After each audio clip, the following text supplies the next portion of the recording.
예, 안녕하세요. 성도 여러분. 오늘 신년 메시지 5번째 시간 금요일이 되었습니다. 오늘 주신 말씀은요, 마가복음 2장 13절부터 17절까지 말씀 읽어드립니다. 예수께서 다시 바닷가에 나가심에 큰 무리가 나왔거늘 예수께서 그들을 가르치시니라. 또 지나가시다가 알페의 아들 레위가 세관에 앉아있는 것을 보시고 그에게 이르시되 나를 따르라 하시니 일어나 따르니라. 그의 집에 앉아 잡수실 때에 많은 세리와 죄인들이 예수와 그의 제자들과 함께 앉았으니 이는 그러한 사람들이 많이 있어서 예수를 따름이로라. 바리새인들의 서기관들이 예수께서 죄인 및 세리들과 함께 잡수시는 것을 보고 그의 제자들에게 이르되 어찌하여 세리 및 죄인들과 함께 먹는가? 예수께서 들으시고 그들에게 이르시되 건강한 자에게는 의사가 쓸데없고 병든 자에게라야 쓸데있느니라. 나이는 의인을 부르러 온 것이 아니요 죄인을 부르러 왔노라 하시니라. 아멘. 저는 오늘 주신 말씀을 가지고 2024년 아름다운 인간관계, 2024년 아름다운 인간관계라는 제목으로 하나님 말씀을 증거하도록 하겠습니다. 계속되어지는 신년 메시지의 그 내용들은 우리 새해를 여러분들께서 열어가시는 이 첫 주간에 여러분들에게 또 오늘 말씀을 통한 특별히 마가 이야기를 통한 2달 동안 지속되어지는 1, 2월에 아주 중요한 메시지인데 특별히 제가 이번 주간에는 신년 특별 메시지의 개념을 담아서 올해는 특별히 어떤 인간관계를 원하시는지 예수님이 바라보시는 인간 이해의 측면에서 오늘 말씀을 증거하도록 하겠습니다. 여러분이 잘 아시는 마태 혹은 레위라 부르는 세리장을 예수님의 제자로 부르시는 장면을 오늘 성경은 기록하고 있고, 이 세리였던 레위는요 자기의 집으로 예수님과 또 주변 동료들 또 먼저 불렀던 제자들을 다 초청해서 레위 집에서 파티가 벌어지고 있는 장면을 오늘 성경에서 이야기하고 있습니다. 그러면서 예수님께서 중요한 말씀을 하셨죠. 그 주변에서 아주 찰거머리처럼 붙어 다녔던 바리새인의 서기관들이 죄인과 세리들과 함께 먹는 그 예수님의 식사 자리를 보고서 어찌하여 죄인과 세리와 함께 먹느냐고 비난하자 예수님은 나는 죄인을 부르러 왔다. 그리고 병든 자에게라야 의원이 쓸데 있는 것이다. 이러한 명확한 말씀으로 레위와 함께 예수님을 따랐던 이들을 오히려 훨씬 더 소중하게 여기시는 예수님의 인간 이해를 볼 수 있습니다. 우리 당시에 우리 세리의 위치에 대해서 조금 이해를 여러분이 하시면 오늘 말씀을 결론적으로 이해하는데 아주 좋고요. 2024년 새로운 인간관계, 또 아름다운 인간관계의 지침이 되기 위해서 세례에 대한 전이해를 조금 먼저 하시면 좋겠습니다. 당시 로마는 영토 확장을 위한 국가적 정책으로 인해서 수많은 징집을 위한 징세를 거두었습니다. 근데 이 속국에서 이 막대한 전쟁 비용을 위하여 많은 세금을 거두어 드려야 되는데 이 속국들이 로마가 원하는 대로 그렇게 호락호락 세금을 원하는 만큼 내주질 않습니다. 그 중에서 특별히 까다로웠던 민족이 여러분이 잘 아는 이 이스라엘 유대민족입니다.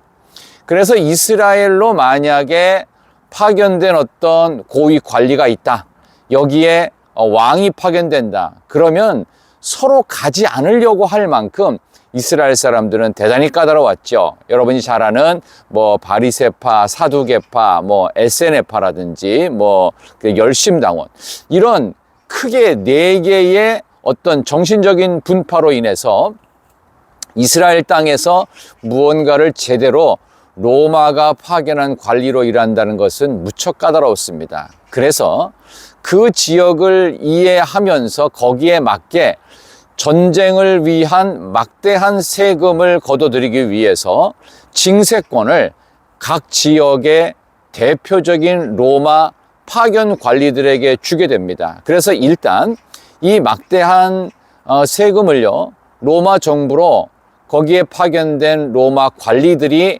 먼저 상납을 합니다. 그리고 나서 그 다음에 본인들이 고용한 사설 군대를 동원해서 거기 있는 유대인들의 정서에 맞게 그리고 그들을 압박하고 그들을 협박하면서 세금을 뜯어냅니다.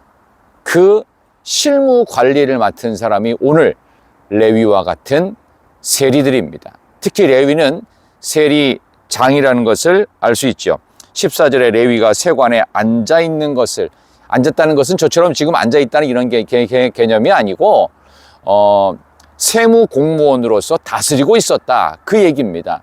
그런 레위를 불렀으니 그 레위는 민족의 반역자 매국노였고 국민들의 혈세를 뜯어먹는 그야말로 죄인이었습니다.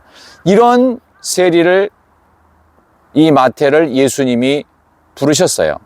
자, 그로 인해서 예수님께서는 인간 이해를 하실 때 얼마나 그 사람이 갖고 있는, 지금에 하고 있는 일 이상으로 그 사람의 내면과 중심을 보셨는지를 오늘 성경을 통해 확인하실 수가 있겠습니다. 여러분, 올 한 해 아름다운 인간관계의 첫 번째 조건은 예수님처럼 사람 간의 관계를 맺는 것이 제일 중요합니다. 어떻게요? 그 사람의 진짜를 봐야 되고 본질을 봐야 되고 내면을 보는 일입니다. 지금 레위집에서 벌어지고 있는 이 파티 자리에는요, 세리직에 대한 송별식과 동시에 본인이 제자로서 이제 길을 걷겠다라고 하는 선포식이 같이 되고 있습니다. 이 잔치의 최고 주인공은 역시 예수님이시죠. 바리새인의 서기관들이 찰거머리처럼 따라붙어서 왜 당신들은 죄인들과 함께 식사를 하느냐라고 비난을 했음에도 불구하고 예수님의 그 명언이 나오죠. 건강한 자에게 의사 쓸데없고 병든 자에게라 쓸데있는 거다. 그리고 나는 의인 부르러 온 게 아니다. 죄인 부르러 온 것이다. 너희들 모두 죄인이면서 의사가 필요하면서 뭐 그렇게 난리를 치느냐. 나는 지금 마땅히 해야 될 당연한 것, 가장 중요한 사람 살리는 일을 하고 있다라고 주님이 말씀하셨습니다. 여러분, 올 한 해 2024년 인간관계의 또 이웃을 향한 여러분의 마음 자세는 어떠십니까?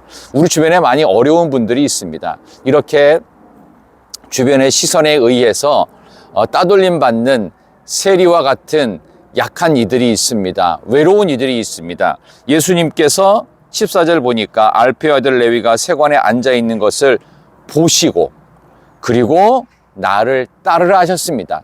그랬더니 두말 없이 일어나 따랐다고 성경은 기록합니다. Follow me, Jesus told him, and Levi got up and followed him. 즉시 일어나서 즉시 예수님을 따른 것으로 이런 행동적인 복음의 이 사건 진행이 굉장히 빠른 것을 볼 수 있습니다. 그만큼 누군가가 나를 이끌어 주기를 그렇게 바라는 마음 속에서 예수님의 부르심에 그는 즉시 응답을 하게 된 것입니다. 여러분 어떻습니까? 여러분, 사람이요, 우열과 차등이 없이 하나가 되는 때가 언제지요? 저는 그렇게 생각이 들어요. 사람이 화장실 갔을 때, 그 다음에 목욕탕에 들어갔을 때입니다. 그렇지 않습니까? 또 남자들은 군복 입혀놨을 때, 그런 때 아닙니까? 그리고 병원 갔을 때, 그저 환자일 뿐이고 그저 생리 욕구를 빨리 해결해야 되는 그런 사람일 뿐이고, 그리고 군인으로서 충실해야 될 그럴 거일 뿐입니다. 우열이 없습니다. 돈이 많고 적음도 없습니다.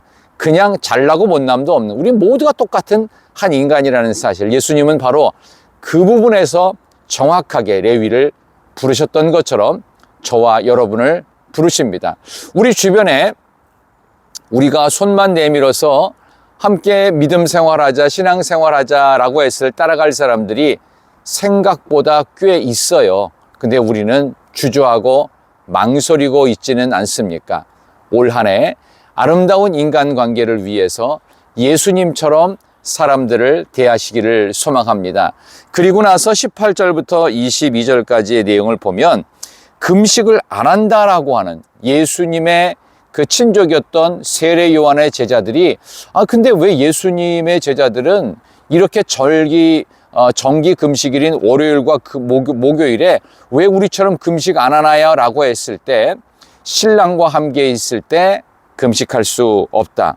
생배 조각 낡은 옷에 되지 않는다. 새 포도주를 낡은 가죽 부대에 되지 않는다라고 하면서 전혀 새로운 시대, 예수님과 함께하는 새로운 인간관계, 새로운 시대가 2024년 이 해에 열릴 수 있기를 진심으로 소망합니다. 여러분에게 향하신 예수님의 인간관계를 잘 생각하며 올 한 해도 아름다운 인간관계, 예수님처럼 맺어가시기 바랍니다. 기도하겠습니다. 하나님 감사합니다. 성도님들이 오늘 신년 메시지 5번째 시간으로 2024년 아름다운 인간관계를 예수님처럼 인간을 이해하며 맺어갈 수 있는, 그래서 주변에 좋은 사람들을 더 많이 만들어내는 그러한 복된 1년이 되게 해주시기를 예수님의 이름으로 간절히 기도드리옵나이다. 아멘. 저는 내일 아침에 토요일 6번째 신년 메시지로 여러분을 찾아뵙겠습니다. 안녕히 계세요. 내일 뵐게요.